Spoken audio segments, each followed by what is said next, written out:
ESPN's future rests on Pat McAfee and college football as sports investor gives judgment on future. Can you imagine college football without broadcasting networks? Would the sport enjoy the fanfare it has today if big media giants were out of the picture? Certainly not. Throughout the decades, these networks have given us everything that goes down in the field and more, straight to our homes.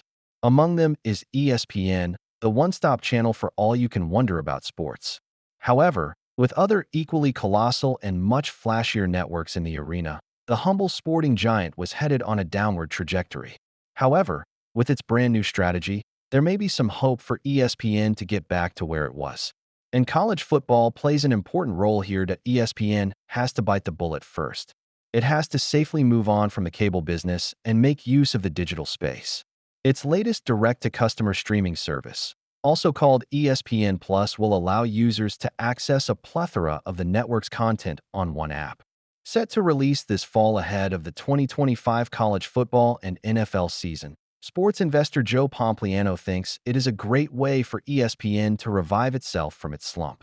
Over the past 15 years, the network has lost 30 million users and is still on the downward slope after the launch of ESPN Plus. Pompliano explained the situation in a May 16th video of his show. The new streaming service will be an entirely different offering. Rather than serving as a home to secondary content that doesn't fit in the cable schedule, ESPN's new streaming service will offer the full suite of ESPN's content without a cable subscription. Their basic plan, which is slightly on the high-end tag of $30, will include access to all ESPN content and games from the SEC and ACC networks. Considering the mammoth following of college football, people will tune in to the service in huge numbers to consume its content. ESPN has given college football some of its most legendary names. Lee Corso, who is just shy of 90, is one of its most iconic presenters. Others join him, too, like Kirk Herbstreit, Chris Fowler, and Greg McElroy. In recent times as well, the network made a few controversial moves, featuring Adam Rittenberg and Arch Manning. But with this new streaming service, ESPN can potentially look at generating a larger footfall in the digital space. There's power in our name and there's trust in our name, claimed network chairman Jimmy Pitero. With shows like The Pat McAfee Show, ESPN can utilize as a key aspect how Pat McAfee serves as a goldmine for ESPN. Pat McAfee built a formidable name for himself in the football media space. From the get-go, the analyst has focused on the digital space and used it to its best when the practice was at its peak. ESPN began talks with McAfee sometime around or in 2019 when he began appearing for college football coverage and on its Get Up program. His show formally became a part of ESPN in 2023. Pat McAfee has become a key ingredient of ESPN's digital strategy. In the new ESPN streaming service, his content also plays an important role. ESPN has quietly been building out a YouTube-style content model that is equally as strong. The network's industry-changing $85 million deal with Pat McAfee was the first step in this process, Joe Pompliano highlighted. The analyst's show works wonders for the network. In April 2024, the combined viewership for the program, on cable and YouTube, was tallied at 380,000 per show. ESPN cleverly planned the show's programming, too. Only the first 2 hours of the show are available on the linear network. The entire show runs on YouTube and ESPN+. College football, which is currently being monopolized by Fox, still stands a chance of reviving ESPN. The Pat McAfee Show is a great example of how ESPN can pivot the digital space to its benefit. College football has become an even bigger stage than before. Capitalizing on it the right way is crucial for surviving in the media. The new ESPN service was something the network should have introduced years ago. Because with the digital media strategy and its heaps of content, ESPN can stand on par with its competitor networks with this new strategy. Travis Hunter's mother left emotional as his brother makes big announcement for college football future. Travis Hunter, the phenom footballer who's been turning heads everywhere. Travis Hunter got drafted just recently, and man, it's been a roller coaster ride. Following a stunning commitment to Jackson State, he went along with Deion Sanders to Colorado and became a two-way sensation. Topping off his collegiate career, Hunter won the Heisman Trophy, cementing his reputation as a once-in-a-lifetime talent.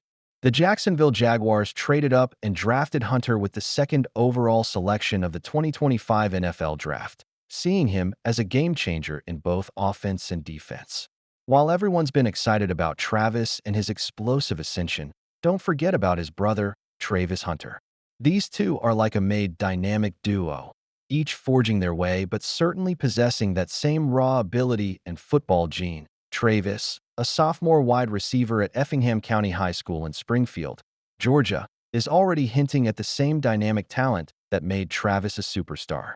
At 5'7" and about 140 pounds, Travis is not the biggest or strongest, but his athleticism, route running ability, and ability to make defenders miss are getting him noticed by recruiters. His sophomore numbers bear this out as well: 36 receptions for 196 yards and 6 touchdowns during the previous season, including a career-high 159 yards and 2 touchdowns versus Greenbrier High. Travis already has offers pouring in for the 2027 class, and why not? When your brother is a Heisman Trophy winner. Georgia Southern, Tennessee State, Jackson State. Yes, the same school where his big brother Travis rocked the college football world, and Georgia State have shown interest in him. Not bad for a sophomore, huh? And just when you thought Travis Hunter's recruiting trail couldn't possibly get any more thrilling. Surprise! Sacramento State jumps into the picture with an offer that sent shockwaves across the board. Travis posted on Instagram to declare, "Sacramento State offered, fire Laddencross," and the comments section pretty much became a hype train. Fans, friends, and even other recruits began pouring in with the love, and really, it's not hard to see why. But the icing on the cake?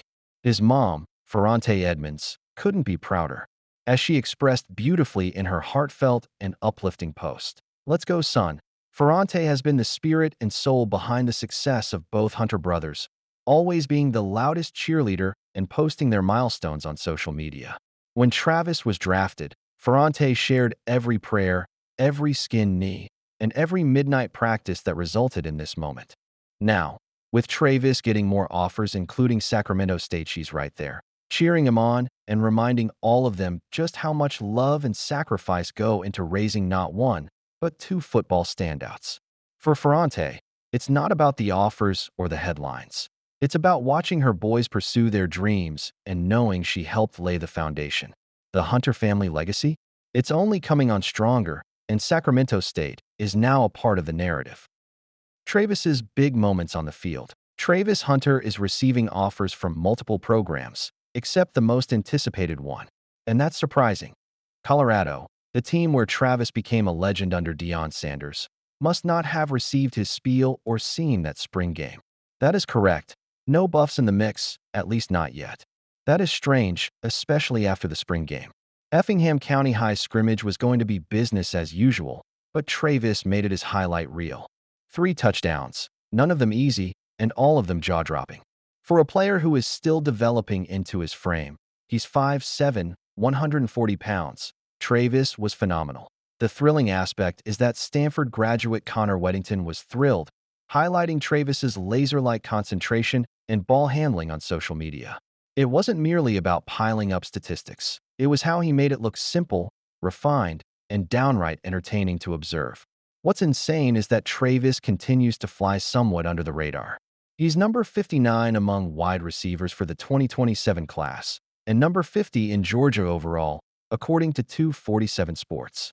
His sophomore campaign was respectable, 36 receptions for 196 yards, 6 scores, but it's these game-breaking moments, such as the spring game and his 159-yard, 2 TD performance against Greenbrier, that are putting him on the national radar. You have to wonder how long that will last, though. Travis's tape does the talking. He's got the footwork, the football IQ, and that swagger of the Hunter family that you just can't ignore. Travis, now in the NFL, grinding, is his biggest supporter and hardest critic, always challenging him to improve and remain coachable. And after that spring game show, you can bet schools are going to be watching closely, maybe even Coach Prime himself. If Travis continues balling out, Colorado will be calling on him before long.